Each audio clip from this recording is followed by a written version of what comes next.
وننزل من القرآن ما هو شفاء ورحمة للمؤمنين ولا يزيد الظالمين إلا خسارا. بسم الله الرحمن الرحيم، وصلاة وسلام على خير المرسلين نبينا محمد وعلى آله وصحبه والتابعين، وبعد. سلام الله عليكم ورحمة الله وبركاته.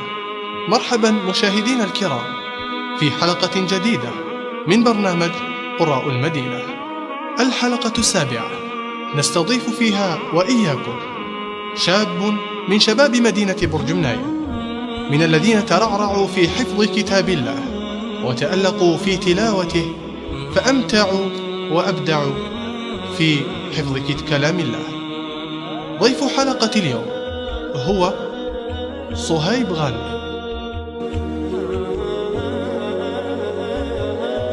ما كان محمد أبا أحد من رجالكم ولكن رسول الله وخاتم النبيين وكان الله بكل شيء عليما.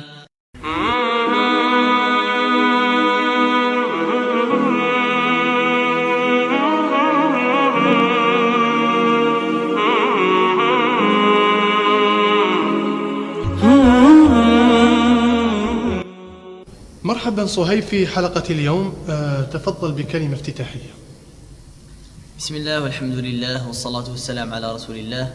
معكم صهيب غالمي. أشكرك أخي وسيم على الاستضافة. إذن نبدأ مع السؤال الأول، وهو كيف كانت بداية رحلة تعلم القرآن الكريم وأين؟ كانت رحلتي في تعلم القرآن الكريم في سن السابعة. بدأت تعلم القرآن في مسجد بلج عمر عند الشيخ سعيد بوكوار، ثم انتقلت إلى مسجد الإمام مالك بحي التحرير عند الشيخ آمين كاتم والشيخ سيد أحمد كاتم حفظهم الله. نعم، جميل. صهيب، حفظ القرآن الكريم له عدة طرق وخطط، وكل واحد يتبع طريق معين وخطة معينة، فكيف كانت الطريقة التي تبعتها؟ هي شيخ وسيم كل واحد وطريقته في حفظ القرآن الكريم. كما أنا كانت عندي طريقة، كنت نقرأ آية ونصف، نعود نكررها حتى ترسخ في الذهن تاعي، ونزيد نلصقها بآية ونصف واحدة أخرى، وهكذا حتى نكمل الربع تاعي ونعرضه للشيخ. جزاك الله خيرا. ماذا عن المراجعة؟ يعني هل تكون بعد الختم أم أنها تكون يعني بالموازاة مع الحفظ، يعني في نفس المرحلة؟ هي المراجعة هي الصح، ولا ما كنتش تراجع ما كدير والو صافي. إلا ما كنتش تراجع القرآن وتحفظ خلاص يروح لك القرآن. المراجعة أخي وسيم تكون مع الحفظ، تحفظ وتراجع، والمقدار تاع المراجعة يكون بين 5 أحزاب حتى 10 أحزاب. فيه نقطة أنه كثير أو الغالب من الطلبة يرغبون في تحسين تلاوتهم والتجويد، يعني هل فيه طريقة لتحسين ذلك أم أن هذا يعني من هبة الله؟ هو الصوت فضل من عند الله عز وجل، ولكن هناك طرق لتحسين الصوت مثل مخارج الحروف. عندما تتعلم مخارج الحروف وتولي تطبقها يتحسن صوت تاعك بإذن الله. في أيضا نقطة مهمة، وهي تثبيت الحفظ، وهي الرحلة التي تدوم بدوام عمر الحافظ. كيف يكون التعامل مع المراجعة النهائية يعني بعد الختم؟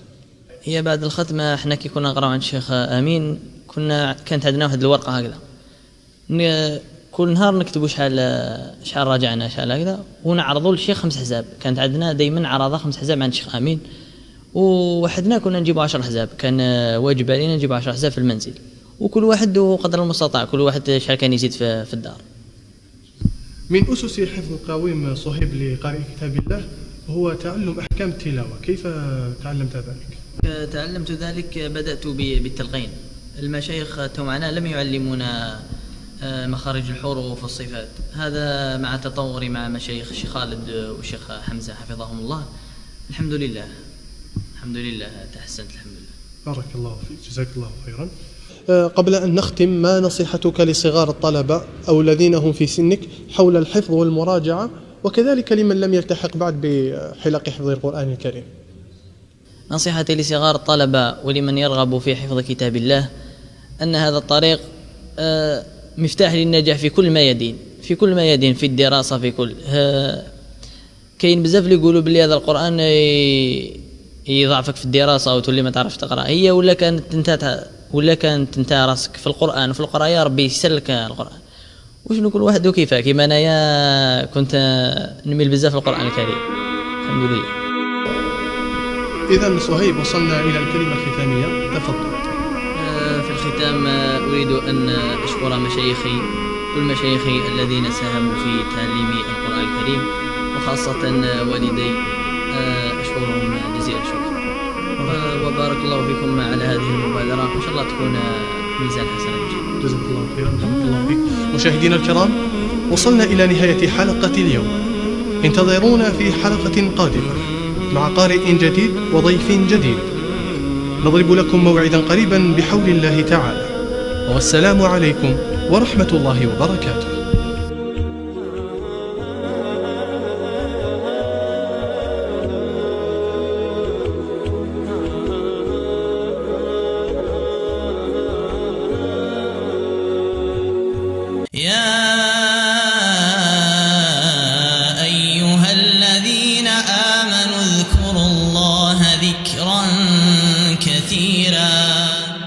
وسبحوه بكرة وأصيلا. هو الذي يصلي عليكم وملائكته ليخرجكم من الظلمات إلى النور، وكان بالمؤمنين رحيما. تحيتهم يوم يلقونه سلام، وأعد لهم أجرا كريما. اللهم اجعل القرآن العظيم ربيع قلوبنا ونور صدورنا وجلاء أحزاننا وهمومنا ومغفرة لذنوبنا. اللهم علمنا منه ما جهلنا، وذكرنا منه ما نسينا، وارزقنا تلاوته آناء الليل وأطراف النهار على الوجه الذي يرضيك عنا.